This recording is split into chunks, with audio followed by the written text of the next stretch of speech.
Proving insanity in a court of law has always been a difficult task. What may be deemed insane to some may not fall inside the rigid rules that determine its meaning as defined by law. Could John Reginald Christie, the monster of Rillington Place, be said to be insane? After all, what normal person goes around killing women, having sex with their dead bodies and then burying them in the garden or boarding them up in a kitchen alcove?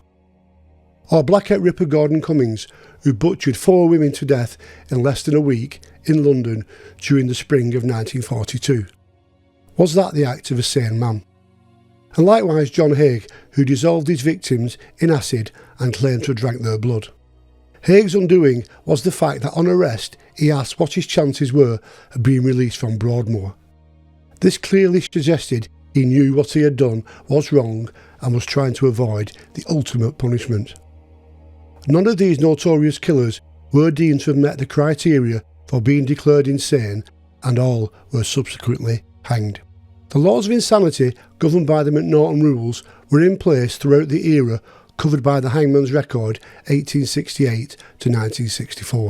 In 1843, Daniel McNaughton attempted to assassinate Prime Minister Robert Peel. Instead, he mistakenly shot dead Peel's secretary. Arrested immediately, he was charged with murder and tried at the Old Bailey a few weeks later. Both sides agreed that McNaughton was insane, with the question being what constituted a valid legal defence of insanity. The judges decided that every man is presumed to be sane and to possess a sufficient degree of reason to be responsible for his crimes until the contrary can be proved to their satisfaction, and that to establish a defence on the grounds of insanity, it must be clearly proved that, at the time of committing the act, the accused was labouring under such a defect of reason from disease of the mind as to not know the nature and quality of the act he was doing. Or if he did know what he was doing, did he know what he was doing was wrong? In more recent times, these laws have been updated and amended, but the crux of the ruling still remained. Raymond Henry Bousquet, the subject of today's Tales from the Hangman's record, was alleged to have been insane. In a 10-year boxing career, beginning in 1925, fighting as Del Fontaine, he competed in 102 bouts, winning 53, 36 by knockout and suffering 38 defeats. For the sake of clarity, I will refer to the man as Bousquet throughout, unless referring to his boxing when I will use his professional fighting name. There is no doubt, by the end of his career, he was clearly no longer fit to box, the severe punishment taken rendering him punch-drunk. The syndrome was recognised as a medical condition, caused through repeated head trauma, which affected speech and caused headaches and nausea. But was he insane?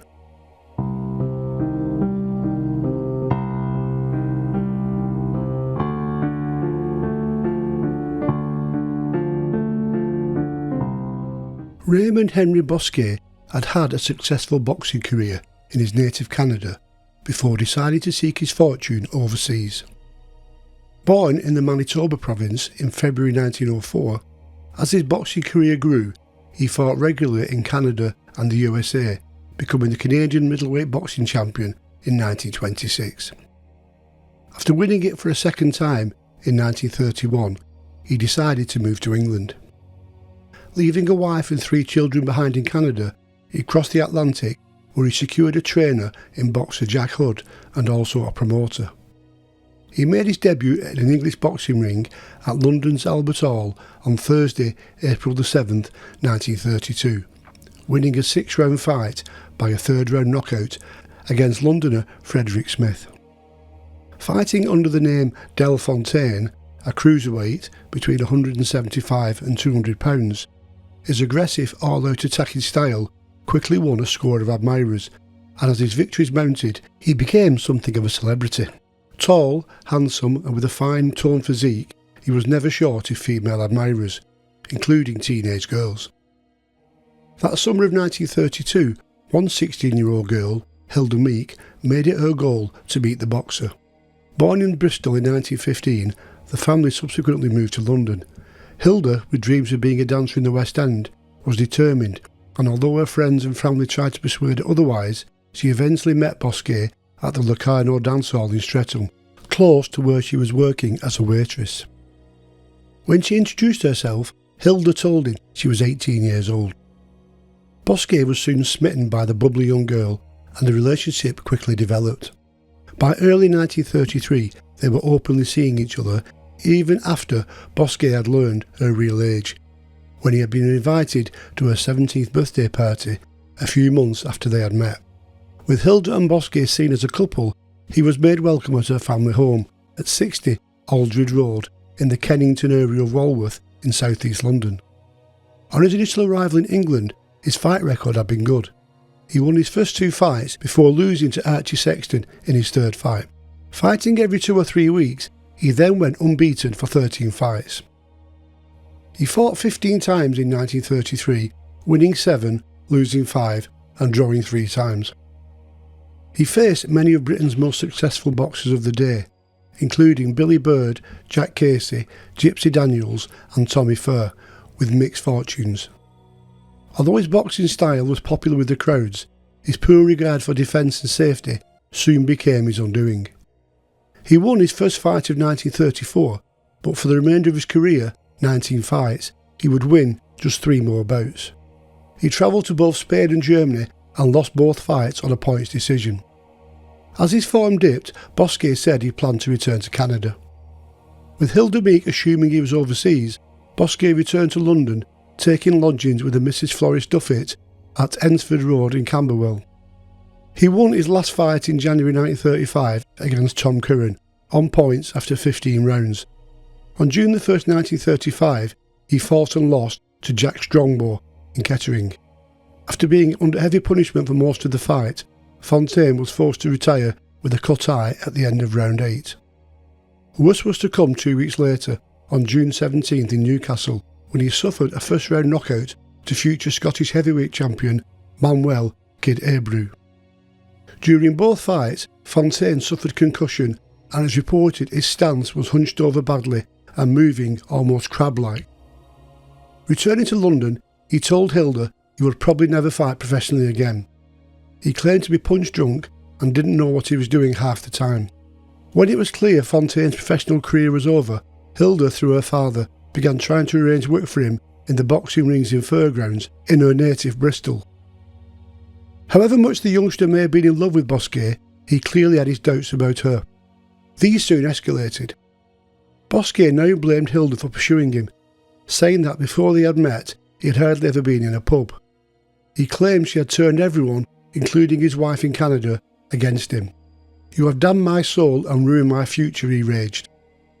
Bousquet cursed that through seeing the teenager, his boxing career had nosedived, and worst of all, he now found out that Hilda was looking at other men. He also blamed Hilda's mother for their problems. He felt that Alice Meek was encouraging Hilda to take older men for their money, and that she herself wished she was young again so she could do the same. During one meeting, Hilda told Bousquet she had spent a previous afternoon in bed with another man. He now began making threats to Hilda, telling her she would not be seeing other men.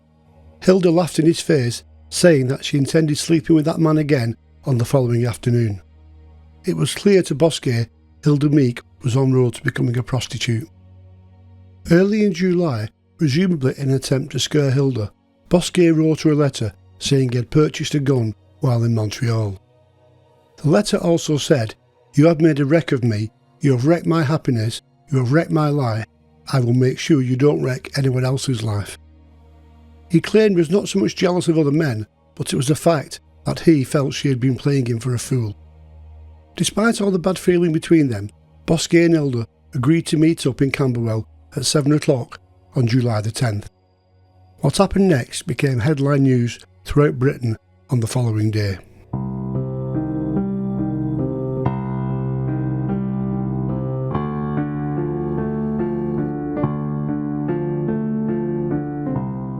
The meeting took place at the Father Redcap public house at Camberwell, where he handed her a letter. Hilda read a little, but didn't get to the part where he threatened to kill her. From the Redcap, the couple moved to another pub on Denmark Hill, before returning an hour later to the Redcap, where Hilda finished reading the letter. The threat did nothing to frighten her, and she mocked Bousquet, saying he was too much of a coward to do anything.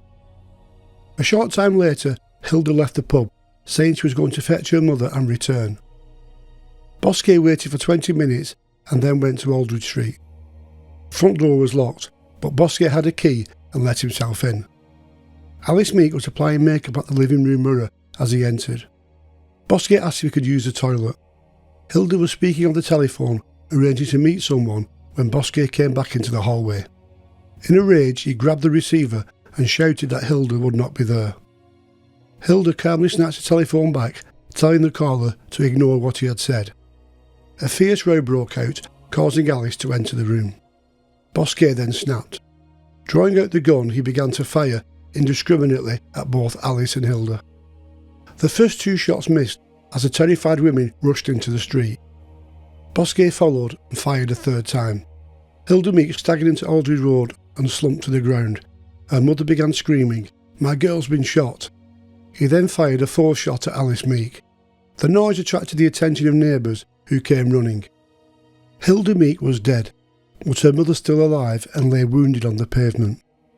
A doctor was attempting to remove the bullet before an ambulance arrived and hurried the stricken woman away. Minutes later, the police were on the scene, and witnesses told them that the pair had been shot by the boxer. It was a warm summer's evening, and despite the late hour, many young children were still playing outside. Such were the crowds that a local ice cream man did a roaring trade. Following the shooting, Bousquet picked up Hilda's body and carried it back inside the house. The door had closed behind him, so he had to ask a neighbour to get the key out of his pocket to let him in. Placed under arrest in the front room, and believing he had killed them both, he said, "They are both dead as I fired at their hearts. I have shot the girl I really care for. They both deserved it." Hilda's father, Sam Meek, told the police that he had always gotten on well with Bousquet and had been to watch him box a few times. He didn't think the boxer had been affected mentally by bouts, but he had a very painful rib that had been broken and still required constant medical attention. At the police station, Bousquet said, "By the way, boys, don't think I'm crazy, because I'm not. She was supposed to be mine. She has broken my heart and ruined my life. I don't care if I die tonight." In the early hours of the following morning, Alice Meek was given a life-saving operation at King's College Hospital, with her husband donating several pints of blood. On the following day, detectives found one shot had gone through an armchair before hitting the wall, and a second bullet was embedded in the fireplace. The bullet that killed Hilda was found in her body, as was the one removed from her mother. This proved Bousquet had fired at least 4 times. His landlady in Camberwell said that since February he had been constantly complaining about headaches, and she thought he was suffering from depression, but this had improved after he saw a doctor. She had said that since then she feared for his mental state and no longer allowed her son to share his room. Once she was deemed well enough to be interviewed, Alice Meek said that until the day of the murder she had regarded Bousquet as a nice, quiet young man. She said though he did seem at times insecure about their age gap, although neither considered the age difference to be a problem. Until all this had happened, Alice Meek told officers she thought the boxer to be a single man, and she and her husband had no idea he had a family back home in Canada.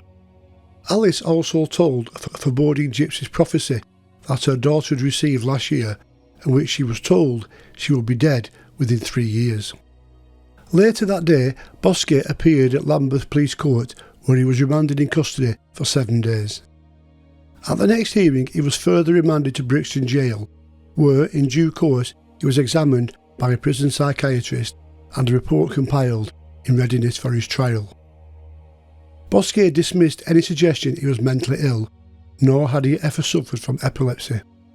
He talked of his boxing and how after a promising career he had been badly knocked about in his most recent fights. Not only was Bousquet suffering the long-term effects of concussion, but he also had insomnia, double vision, and now walked with an obvious staggered gait. Bousquet admitted that since remanded in custody, the double vision had improved and he no longer had trouble sleeping. According to the medical staff at Brixton, he showed no signs of insanity at all, but as his trial date approached, he appeared to slip into a form of depression.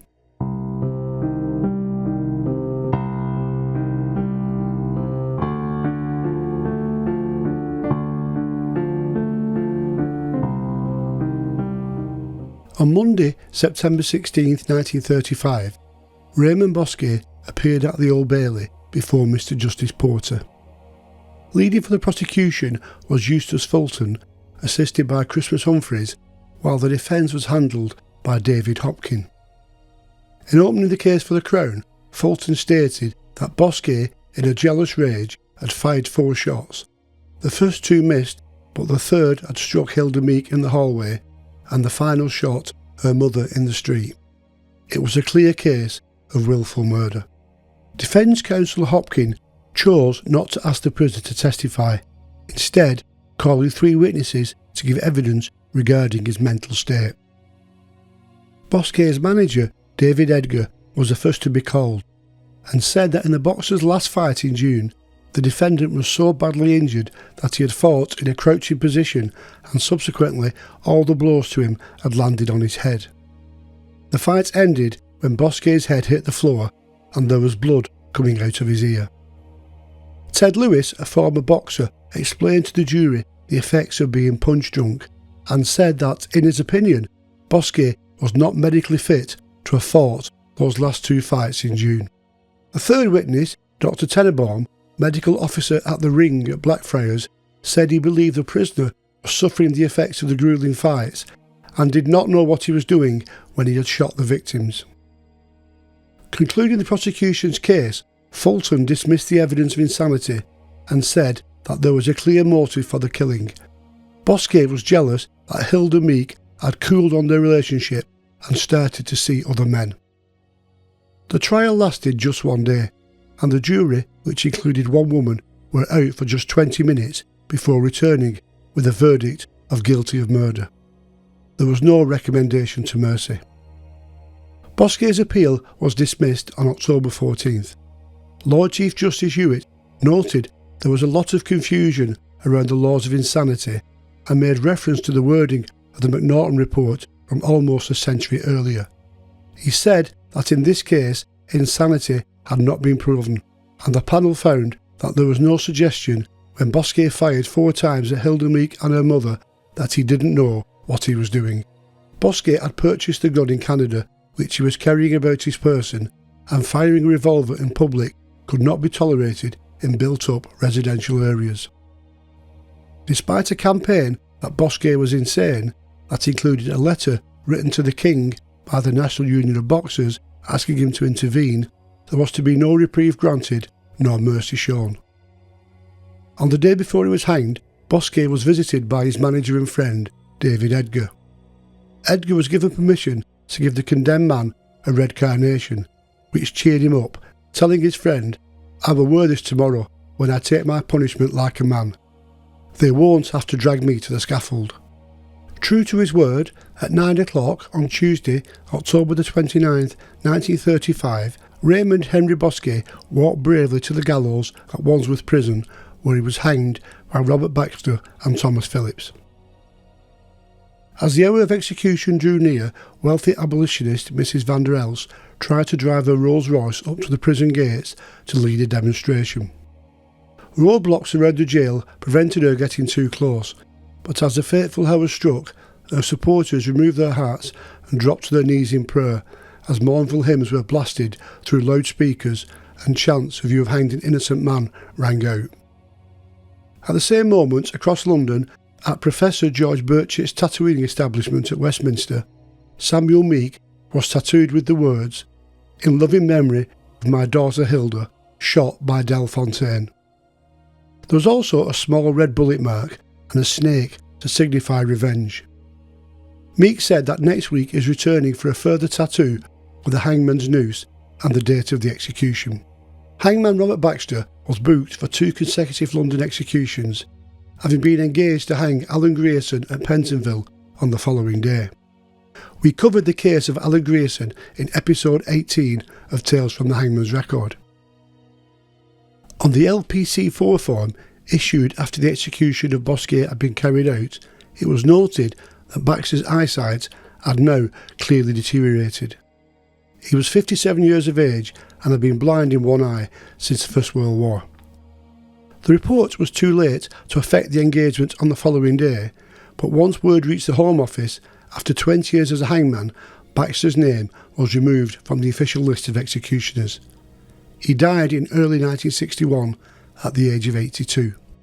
Alice Meek was part of an unusual exhibit at the 1937 Ideal Home exhibition at London's Olympia.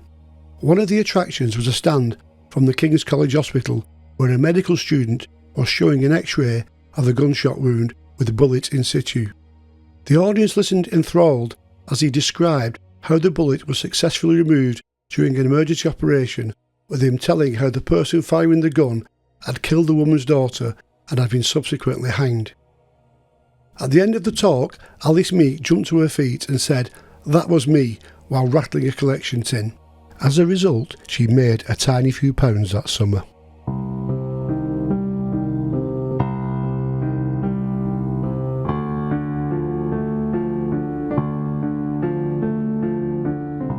Was Raymond Bousquet sane enough to hang? His actions at the time of the murder showed that he knew what he had done was wrong. Also, although he had suffered badly in the most recent fights, the time he spent on remand in Brixton, a respite away from the ring and training, soon found him returning to something more like his normal self. Under the insanity laws, the medical panel at Brixton, and later at Wandsworth, could find no reason for a reprieve on medical grounds. Likewise, the appeal judges found no reason to overturn the court's verdict. The fact he was carrying a gun was no doubt deemed to be seen as premeditation, and firing at a fleeing woman in the street where children were playing could have resulted in further casualties and was no doubt seriously frowned upon. Jealousy is a powerful motive for murder and led this one-time boxing champion to the gallows and an unmarked prison grave 4,000 miles from home. Thank you for watching and listening to this episode of Tales from the Hangman's Record. Please like the video and subscribe to the channel if you don't already. Your support really is important to help the channel grow. Check out my website stevefielding.com for information on all my books and for links to all the other videos in this series.